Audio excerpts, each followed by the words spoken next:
ইসলামের দৃষ্টিতে অলসতা একটি নৈতিবাচক গুণ যা মানুষকে পার্থিব ও আখিরাতের কল্যাণ থেকে বঞ্চিত করতে পারে। ১ নাম্বার, ইবাদতে গাফেলতা।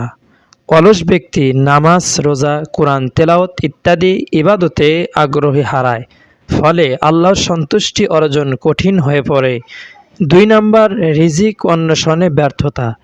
ইসলাম পরিশ্রমকে উৎসাহ দেয়, অলসতা রিজিক অর্জনে বাধা সৃষ্টি করে, যা পরিবার ও সমাজে দায়িত্ব পালনে ব্যর্থতা আনতে পারে।